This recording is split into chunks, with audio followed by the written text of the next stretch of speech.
J'allais provoquer des situations en Haïti avec l'accord des gens qui ont lutté, avec l'accord de la jeunesse en Haïti, renverser les dictatures militaires et puis provoquer les élections. Mais jusqu'à présent, ce n'est pas encore fini. C'est à peine commencé ce mouvement. Eh ben, ni Aristide, ni Préval qui vont me dire que c'est terminé. Non. Ils sont le zéro, tu vois, dans le commencement du mouvement démocratique haïtien. En tant que mon responsabilité, qui veut lutter avec toute lucidité, mauvais drap blanc pour ça gain l'honnêteté, vini coucher rouler, montrer saleté, pas mettre rien sous dos sous développement, pas chercher mots pour nous faire fuite en avant. Des siècles de ça nous témoins conséquents, l'engouement contre ordre pour nous indépendants. Port-au-Prince à la côté autant de Mardi Gras marché en chat blindé. Mardi Gras pas peur aussi. Quand je vois les décisions politiques, je sais que ça pourrait faire mal et ça me fait mal aussi, même si ça me fait de la peine, mais quand il s'agit de décisions politiques, je les prends sans arrière-pensée. Mardi Gras pas peur c'est mouillé. Mardi Gras pas peur c'est mouillé. C'est première fois d'avoir ça arrivé. Mardi Gras baille tête lion grade souple. Pour le faire me passer les sam pral piafé. Je savais que je devais être là, même mes amis les plus proches, même quand je suis une qui était la personne la plus chère pour moi, elle était au courant. La Mayotte Mbappé, la Mayotte Mbappé, c'est mouillé. La Mayotte Mbappé,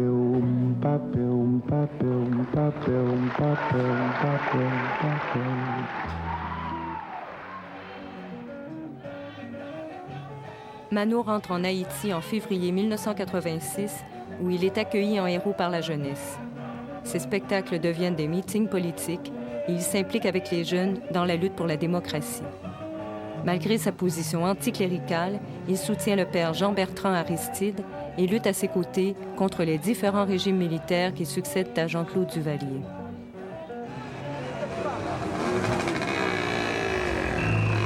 Yo gen pouvoir, yo gen l'argent. C'est eux celles qui dit mon Dieu. Y'a il est là, belle voiture. C'est yo qui dirige.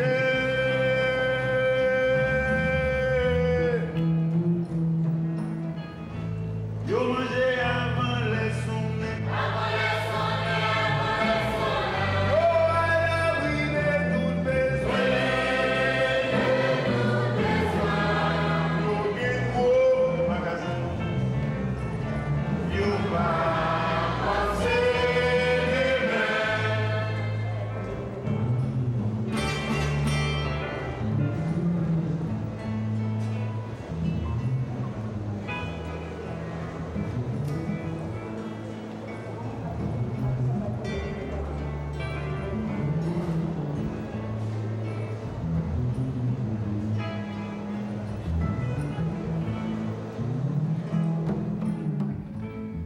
Posez question avec belle souris.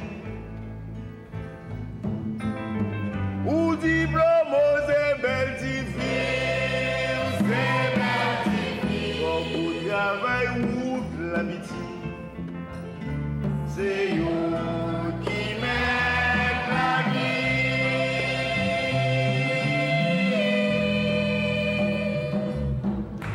Pas de placement, pas jambonnet. Pas jambonnet.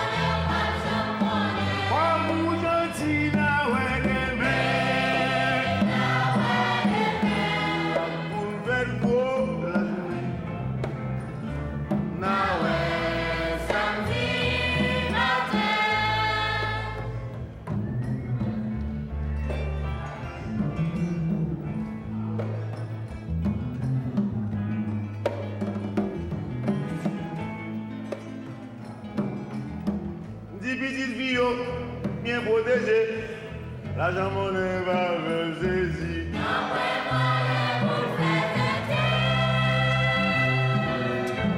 Petit garçon, yo, c'est mes moyens l'argent pour le voyer jeter. Yo, bien pour voir, yo, bien l'argent.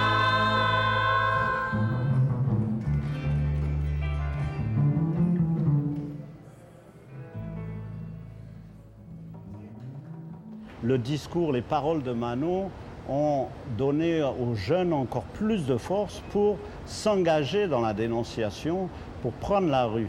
Et vraiment, moi, ça m'avait vraiment beaucoup frappé de voir à partir de 87, 88, 89, c'était des milliers, des 20 000, des 30 000, des 40 000 personnes qui prenaient la rue. Et évidemment, la majorité, c'était des jeunes. Depuis complot, Macoute, bourgeois, impérialiste en soutane, te manqué pour te malé, c'est la première fois que je viens baigner dans une jeunesse qui a bataille pour la révolution en fait.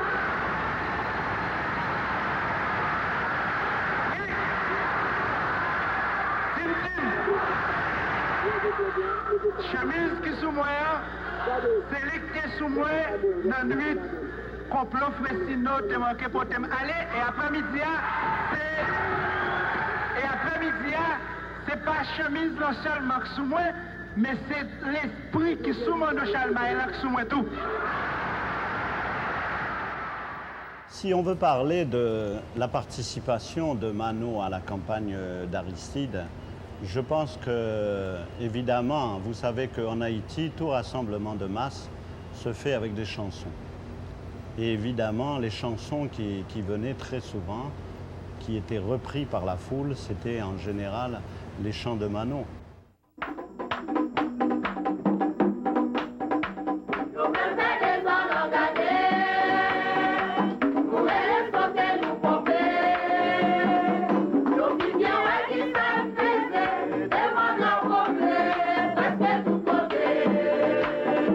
Lorsque Titide s'est présenté comme candidat, c'était contre Roger Lafontaine.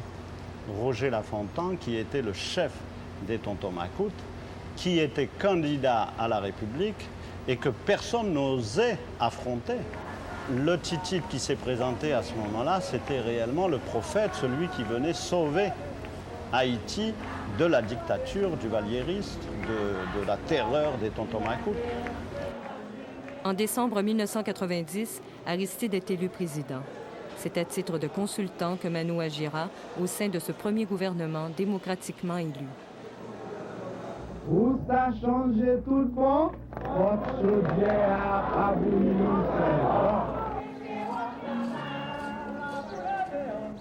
Dans ce pays où la religion occupe une place importante, et où, comme dans le reste de l'Amérique latine, l'Église a souvent été l'allié du pouvoir totalitaire, le père Aristide, partisan de la théologie de la libération, a changé les règles du jeu. Quand j'ai remarqué que certains prêtres en Haïti supportaient Duvalier, immédiatement je hais l'Église, mais pas pour autant. Le mouvement de l'Église en Haïti qui nous a amenés à la libération et à la prise du pouvoir d'Aristide, c'est l'Église quand même, tu vois. En septembre 1991, Aristide se rend à New York. En son absence, les militaires préparent un coup d'État. Mano et des gens du peuple veillent en chanson devant le pénitencier national où est enfermé le chef des Macoutes, Roger Lafontaine.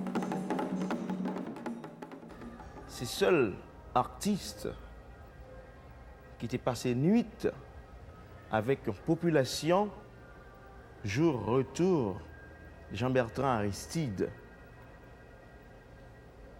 et bon pénitencier national.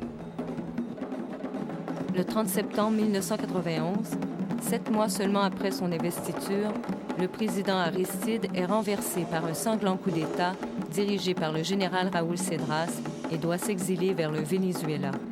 Un climat de terreur s'installe alors en Haïti.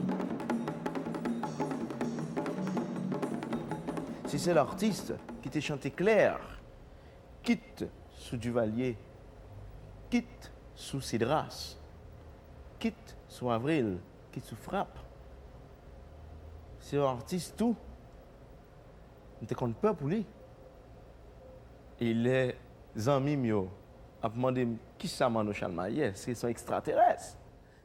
Quel go naïf, quel au cap, quel Pétionville, faut manger ses grâces.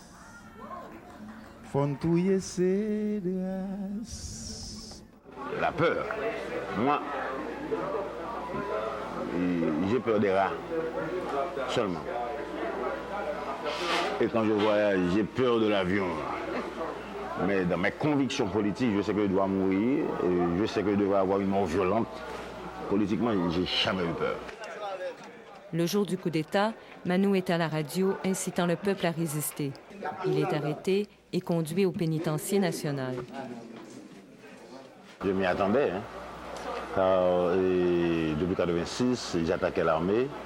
C'est normal que l'armée fasse un coup d'État, qu'on vienne m'arrêter. Ou bien que je prenne les armes, je n'étais pas prêt pour ça, ou bien que je me fasse arrêter pour ne pas qu'ils aient à me chercher et à détruire les gens du quartier. C'est pour ça que je me suis laissé arrêter à 9h10 du matin.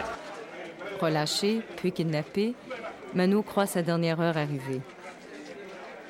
Immédiatement, je revois le Chili. Donc, on arrête un leader, on le relâche. Plus tard, on le retrouve sur un paquet d'immondices. Là, ça a été le choc. Ironiquement, il a la vie sauve grâce à l'initiative d'un soldat qui le conduit à l'ambassade d'Argentine. Il y restera 77 jours avant de pouvoir quitter le pays pour un second exil qui durera 3 ans. Le 15 octobre 1994, escorté par les Américains, le président Aristide revient en Haïti. Le capitaine America a sabordé 1000 navires, mis leurs équipages en dérive. Le capitaine America a piraté 1000 paradis, fait chavirer 100 000 pays.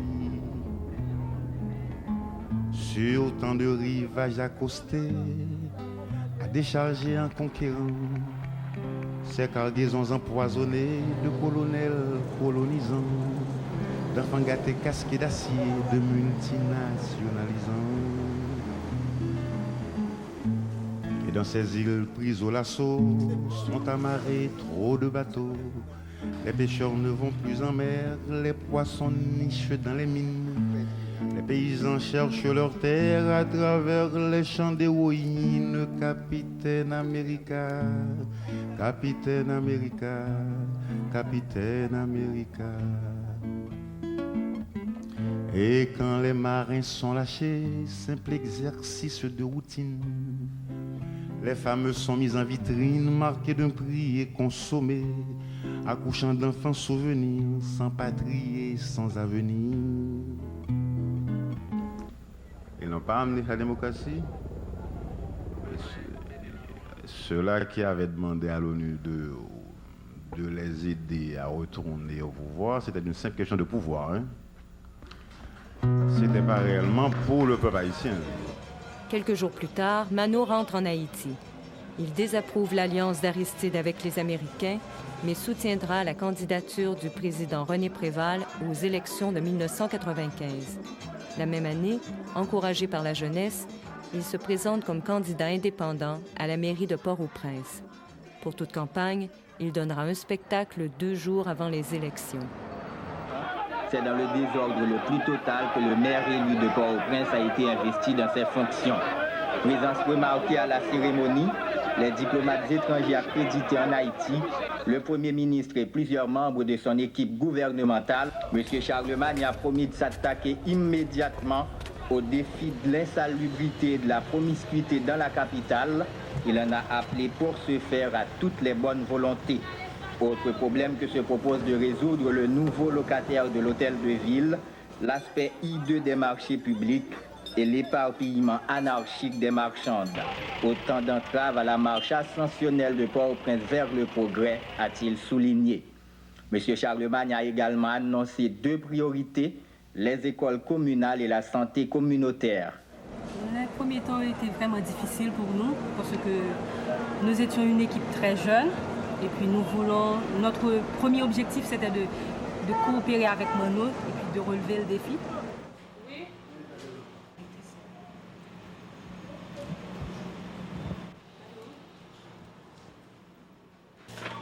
Jeanne Bernard, de Port-au-Prince.